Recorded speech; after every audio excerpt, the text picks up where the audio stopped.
ನಮ್ಮ ನಾಡಿನ ಜನಪ್ರಿಯ ಮುಖ್ಯಮಂತ್ರಿಗಳು ಸನ್ಮಾನ್ಯ ಶ್ರೀ ಸಿದ್ದರಾಮಯ್ಯನವರು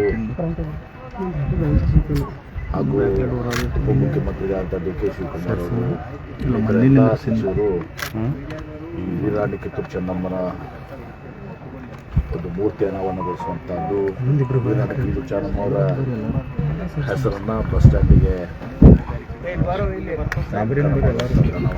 ಜೊತೆಗೆ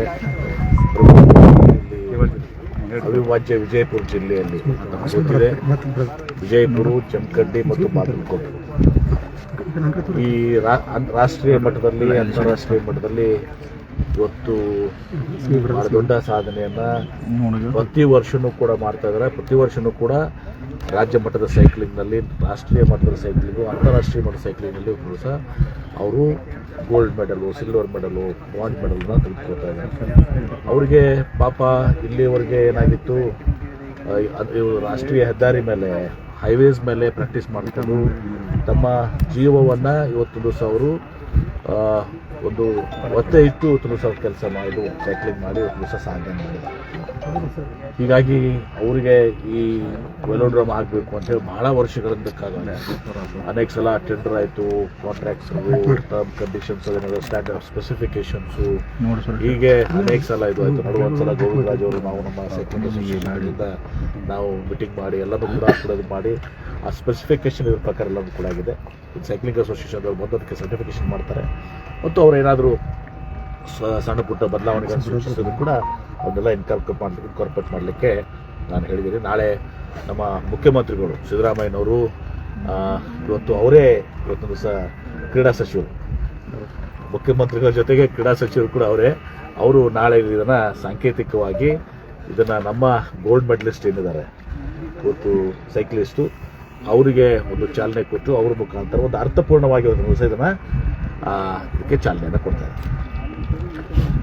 ಮತ್ತು ಇದರ ಮುಂದೆ ಒಂದು ಪವಿಲಿಯನ್ ಕೂಡ ಬರ್ತದೆ, ಒಂದು ಪವಿಲಿಯನ್ ಬರ್ತದೆ ಜೊತೆಗೆ. ಆಮೇಲೆ ಭಾಳ ದಿನಗಳ ಒಂದು ಆಶೆ ಇದೆ. ಹಿಂದೆ ಸೈಕ್ಲಿಂಗ್ ಅಸೋಸಿಯೇಷನ್ ಪ್ರೆಸಿಡೆಂಟು ಬಂದಿದ್ದರು, ಸೆಕ್ರೆಟರಿ ಸಿಂಗ್ ಯಾರು ಬಂದಿದ್ರು, ಮನೇಂದ್ರ ಪಾಲ್ ಸಿಂಗ್ ಬಂದಾಗ ನಾನು ಕೂಡ ಇದು ಮಾಡಿದ್ದೆ. ಅವರು ಒಂದು ಸೈಕ್ಲಿಂಗ್ ಅಕಾಡೆಮಿ ಆಗಲಿ ಅಂತ ಹೇಳಿದ್ ಮಾಡಿದ್ದಾರೆ. ನಾನು ಯಾರಾದ್ರಿಗೆ CSR ಅಡಿಯಲ್ಲಿ ಅಥವಾ ಸರ್ಕಾರದಿಂದ ಇವತ್ತು ಆ ಸೈಕ್ಲಿಂಗ್ ಅಕಾಡೆಮಿಗೆ ನಾನು ಕಟ್ಟಡವನ್ನು ಮಾಡಿಸಿಕೊಡ್ತೇನೆ. ಇನ್ನು ಮುಂದೆ ಅದನ್ನು ಅಕಾಡೆಮಿಯನ್ನು ರನ್ ಮಾಡಬೇಕಾಗಿದ್ದು ಅವರಿಗೆ ಬಿಟ್ಟಿರುವಂಥದ್ದು. ಈಗೇನೋ ಒಂದು ಸಹಭಾಗಿತ್ವದಲ್ಲಿ ಸೈಕ್ಲಿಂಗ್ ಅಕಾಡೆಮಿಯನ್ನು ಕೂಡ ಮಾಡಿದರೆ ನಮ್ಮ ಇವತ್ತು ದಿವಸ ಮಕ್ಕಳು ಇವತ್ತು ದಿವಸ ಏನು ಸೈಕ್ಲಿಂಗ್ನಲ್ಲಿ ಇವತ್ತು ರಾಷ್ಟ್ರ ಮಟ್ಟದಲ್ಲಿ, ಅಂತಾರಾಷ್ಟ್ರೀಯ ಮಟ್ಟದಲ್ಲಿ, ರಾಜ್ಯ ಮಟ್ಟದಲ್ಲಿ ಸಾಧನೆ ಮಾಡಿದರೆ ಅವ್ರಿಗೆ ಮತ್ತೊಂದು ಉತ್ತೇಜನ ಕೊಟ್ಟಂತೆ ಮುಂದೆ ಬರುವಂಥ ಪೀಳಿಗೆ ಕೂಡ ಇದು ಮಾಡ್ತಾರೆ. ಮತ್ತು ಇದಕ್ಕೆ ನಾಮಕರಣ ಒಂದು ವಿಚಾರ ಇದೆ. ನಾಳೆ ಮುಖ್ಯಮಂತ್ರಿಗಳು ಬರ್ತಾ ಇದ್ದೀನಿ, ಆನಂದಗೌಡರು ನಾವು ಇದಕ್ಕೆ ನಾಮಕರಣ ಕೂಡ ಸೈಕ್ಲಿಸ್ಟ್ ಹೆಸರು ಮೇಲೆ ಮಾಡಬೇಕು ಅಂತೇಳಿ ಎಲ್ಲರ ಆಶೆ ಆಗಿದೆ. ಅದನ್ನು ಕೂಡ ನಾನು ಹೀಗೆ ಅನೌನ್ಸ್ ಮಾಡೋಕ್ಕಾಗಲ್ಲ. ಮುಖ್ಯಮಂತ್ರಿಗಳಿಗೆ ನಾಳೆ ನಾನು ಆನಂದಗೌಡರು ಮನವಿ ಕೊಡ್ತಿದ್ದೀವಿ. ಮಾಡಿದ್ದಕ್ಕೆ ಒಬ್ಬರು ಶ್ರೇಷ್ಠ ಸೈಕ್ಲಿಸ್ಟ್ ನಮ್ಮವರು, ಅವರನ್ನ ಹೆಸರನ್ನು ಇದಕ್ಕೆ ಇಡಬೇಕು ಅಂತೇಳಿ ಒಂದು ಬೇಡಿಕೆ ಇದೆ, ಸಮಂಜಸ ಇದೆ. ಆ ಕೆಲಸವನ್ನು ಕೂಡ ಮಾಡ್ತೀವಿ. ಸರಿ, ನೈಟ್ ವ್ಯವಸ್ಥೆ ಮಾಡೋದು ಸರ್, ನೈಟ್ ಏನಾದ್ರು ಇದು ಮಾಡಲಿಕ್ಕೆ ವ್ಯವಸ್ಥೆ, ಬೆಳಕಿನ ವ್ಯವಸ್ಥೆ ಪ್ರಾಕ್ಟೀಸ್ಗೆ ಇಲ್ವಾ? ನೈಟ್ ಪ್ರಾಕ್ಟೀಸ್ಗೆ ಕಡೆಗೆ ಅಲಾಂಗ್ ವಿತ್ ಪೆವಿಲಿಯನ್ ಬಿಲ್ಡಿಂಗ್ ಬರ್ತದೆ. ಒಂದು ವೇಳೆ ಬರ್ದಿದ್ದಕ್ಕೆ ನಾವು CSRನ ಕೊಡ್ತೀವಿ. ಕಡಿಮೆ ಹಣದ ವಿಚಾರದಲ್ಲಿ ನಾವು ಕಡಿಮೆ ಮಾಡೋದಲ್ಲ. ದರ್ಬಾರ್ ಸ್ಕೂಲಲ್ಲಿ ವೇದಿಕೆ ಕಾರ್ಯಕ್ರಮ ಸನ್ಮಾನ ಹೇಳಿದ್ದೀನಲ್ಲ ನಿನ್ನೆ. ಮತ್ತೆ ಈಗ ನಾಳೆ ಅದೇ ಮುಖ್ಯಮಂತ್ರಿಗಳು 11:15 ಬರ್ತಾರೆ. ಇಲ್ಲಿ ಲ್ಯಾಂಡ್ ಆಗ್ತಾರೆ ಸೈನ್ಸ್ ಸ್ಕೂಲ್ನಲ್ಲಿ. ಉಳಿದ ಸಚಿವರು ಕೂಡ ಉಪಮುಖ್ಯಮಂತ್ರಿಗಳು ಬರ್ತಾರೆ. ರಾಮಲಿಂಗ ರೆಡ್ಡಿ ಅವರು, ಕೃಷ್ಣ ಬೈರೇಗೌಡರು ಬರಬೇಕಾಗಿತ್ತು. ಅವರು ಡೆಲ್ಲಿಯಲ್ಲಿ ಒಂದು ಮೀಟಿಂಗ್ KC ಅವರು ರಿಪೋರ್ಟ್ ಮಾಡಿದ್ದಾರೆ. ಅವ್ರನ್ನ ಲಕ್ಷ್ಮೀ ಬಳಸೂರು ಬರ್ತಾರೆ, ಬೈರತಿ ಸುರೇಶ್ ಅವರು ಬರ್ತಾರೆ. ಇವರೆಲ್ಲರೂ ಕೂಡ ಭಾಳಷ್ಟು ಸಚಿವರೆಲ್ಲರೂ ಕೂಡ ಬರ್ತಾರೆ. ಶಾಸಕರು, ನಮ್ಮ ಜಿಲ್ಲೆಯವರು, ಸಚಿವರು ಎಲ್ಲರೂ ಕೂಡ ನಾವು ಇರ್ತೀವಿ. ತದನಂತರ ಅವರು ಕೇಂದ್ರ ಬಸ್ ನಿಲ್ದಾಣ ಬಂದು ವೀರರಾಣಿ ಚೆನ್ನಮ್ಮನವರ ಒಂದು ಮೂರ್ತಿ ಅನಾವರಣಗೊಳಿಸಿ, ಆಮೇಲೆ ಕೇಂದ್ರ ಬಸ್ ನಿಲ್ದಾಣಕ್ಕೆ ವೀರರಾಣಿ ಕಿತ್ತೂರು ಚೆನ್ನಮ್ಮ ಬಸ್ ನಿಲ್ದಾಣ ಅಂತ ನಾಮಫಲಕವನ್ನು ಕೂಡ ಅನಾವರಣಗೊಳಿಸಿ ತದನಂತರ ಅವರು ಇಲ್ಲಿ ಬರ್ತಾರೆ. ಇಲ್ಲಿ ಬಂದು ಇದನ್ನು ಉದ್ಘಾಟನೆಯನ್ನು ಮಾಡಿ, ಸಾಂಕೇತಿಕವಾಗಿ ಉದ್ಘಾಟನೆಯನ್ನು ಮಾಡಿ, ತದನಂತರ ವೇದಿಕೆ ಕಾರ್ಯಕ್ರಮಕ್ಕೆ ದರ್ಬಾರ್ ಸ್ಕೂಲ್ ಗ್ರೌಂಡ್ನಲ್ಲಿ 12:15 ಅದು ಪ್ರಾರಂಭ ಆಗ್ತದೆ. ಅಲ್ಲಿ ಪ್ರಮುಖವಾಗಿ ಕಾರ್ಯಕ್ರಮಗಳ 3 ಘಟ್ಟ, ಅದರಲ್ಲಿ ಒಂದು ವೀರರಾಣಿ ಚೆನ್ನಮ್ಮನವರ ಒಂದು ಕಾರ್ಯಕ್ರಮದ ಬಗ್ಗೆ ಅಲ್ಲಿರುವಂಥದ್ದು, ತದನಂತರ ಸರ್ಕಾರಿ ಕಟ್ಟಡಗಳ ಉದಾಹರಣೆಗಾಗಿ ಈಗ 3 ಬಾರಿ ನಮ್ಮ ಡಿಸ್ಟಿಕ್ ಕಾಂಪ್ಲೆಕ್ಸ್ಗೆ ಭೂಮಿ ಪೂಜೆ ಆಗಿತ್ತು.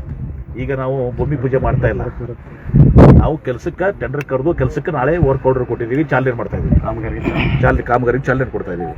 ಅದ್ರ ಜೊತೆಗೆ ಉಳಿದ ಅರ್ಬನ್ ಡೆವಲಪ್ಮೆಂಟ್ನ ಅನೇಕ ಕೆಲಸಗಳಿದ್ದಾವೆ, ವಿವಿಧ ಇಲಾಖೆಗಳಿದ್ದಾವೆ. ಎಲ್ಲನೂ ಕೂಡ ಮುಖ್ಯಮಂತ್ರಿಗಳು ಆ ಎಲ್ಲ ಇದನ್ನು ಒಂದು ದಿವಸ ಭೂಮಿ ಪೂಜೆ ಮತ್ತು ಉದ್ಘಾಟನೆ ಮಾಡ್ತಾರೆ.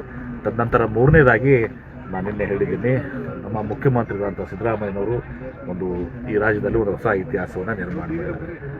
ಹಿರಿಯರಾದಂಥ ದಿವಂಗತ ಡಿ ದೇವರಾಜ ಅವರು ಇಲ್ಲಿವರೆಗೆ ಅತ್ಯಂತ ದೀರ್ಘಾವಧಿ ಒಂದು ದಿವಸ ಮುಖ್ಯಮಂತ್ರಿಗಳು ಅಂತ ಹೇಳಿ ಹೆಸರನ್ನು ಪಡ್ಕೊಂಡಿದ್ರು. ನಮ್ಮ ಮುಖ್ಯಮಂತ್ರಿಗಳು ಆ ಒಂದು ಇದನ್ನು ದಾಟಿ ಈಗ 2ನೇ ದಿವಸ ಆಗಿದೆ, 3ನೇ ದಿವಸಕ್ಕೆ ಇವತ್ತು ವಿಜಯಪುರ ಬರ್ತಾ ಇದ್ದಾರೆ. ಹೀಗಾಗಿ ಇಲ್ಲಿ ಅವರಿಗೆ ಒಂದು ವಿಶೇಷ ಗೌರವವನ್ನು ಅವತ್ತು ದಿವಸ ಮಾಡುವಂಥದ್ದನ್ನು ಕೂಡ ಮಾಡ್ತಾ ಇದ್ದೀವಿ. ಅವ್ರಿಗೆ ವಿಶೇಷ ಗೌರವ ಸನ್ಮಾನ ಮಾಡ್ತಿದ್ದೀವಿ ಅಷ್ಟೇ, ಸನ್ಮಾನ ಮಾಡ್ತಾ ಇದ್ದೀವಿ, ಆಯ್ತಲ್ಲ ಸರ್. ಈಗ ಪೂರ್ಣಾವಧಿ CM ಆಗ್ತಾ ಇದ್ದಾರೆ. ಇದು ನಿಮಗೆ ಈ ಎಲ್ಲ ಕಾರ್ಯಕ್ರಮ ಬಿಟ್ಟು ನಿಮ್ಗೆ ಗೊಂದಲ ಸೃಷ್ಟಿ ಮಾಡೋದು. ನಾವು ಹೇಳಿದ್ದೀವಲ್ಲ, ನಮ್ಮ ಪಕ್ಷದಲ್ಲಿ ಹೈಕಮಾಂಡ್ ಸುಪ್ರೀಂ. ಸಿದ್ದರಾಮಯ್ಯನವರು ಪದೇ ಹೇಳಿದ್ದಾರೆ, ಡಿ ಕೆ ಶಿವಕುಮಾರ್ ಹೇಳಿದ್ದಾರೆ, ಎಲ್ಲರೂ ಕೂಡ ಹೇಳ್ತಾ ಇದ್ದಾರೆ. ಇವತ್ತು ಹೈಕಮಾಂಡ್ ಏನು ನಿರ್ಣಯ ಮಾಡ್ತದೆ ಅದು ಅಂತಿಮ. ನಾ ಏನು ಹೇಳಿದ್ರು ಕೂಡ ಬೆಲೆ ಇಲ್ಲ, ನೀವು ಹೇಳಿದ್ರು ಬೆಲೆ ಇಲ್ಲ, ಬೇರೆ ಯಾರು ಹೇಳಿದ್ರು ಕೂಡ ಬೆಲೆ ಇಲ್ಲ. ನಮ್ಮಲ್ಲಿ ಕಾಂಗ್ರೆಸ್ ಪಕ್ಷ ಹೈಕಮಾಂಡ್ ಏನು ಹೇಳ್ತದೆ that is supreme. D K Shivakumar ಅವರು ವೇದಿಕೆ ಮೇಲೆ ಹೇಳಿದ್ದಾರೆ ಸರ್, ಮಾತನಂತೆ ಮತ್ತೆ ಪುನರುಚ್ಚರಣೆ ಏನು ಯಾವ ವಿಚಾರದಲ್ಲಿ ಹೇಳಿದ್ದಾರೆ, ಯಾವ ವಿಷಯದ ಬಗ್ಗೆ ಹೇಳಿದ್ದಾರೆ ಅವ್ರು ಹೇಳಿದಾರಲ್ಲ, ಮತ್ತೆ ಆಯ್ತಲ್ಲ. ಮತ್ತೆ ಅಧಿಕಾರ ಶಾಶ್ವತ ಅಲ್ಲ, ಅಧಿಕಾರ ಶಾಶ್ವತ ಬಿಡಿ, ನಾವು ಶಾಶ್ವತ ಅಲ್ಲ. ಇವತ್ತು ಇಲ್ಲಿದ್ದೀವಿ, ನಾಳೆ ಇರ್ತೀವಲ್ಲ ಗೊತ್ತಿಲ್ಲ. ಅಧಿಕಾರ ಕೂಡ ಶಾಶ್ವತ ಅಲ್ಲ, ಜೀವನಕ್ಕೆ ಮನುಷ್ಯನೂ ಕೂಡ ಶಾಶ್ವತ ಅಲ್ಲ.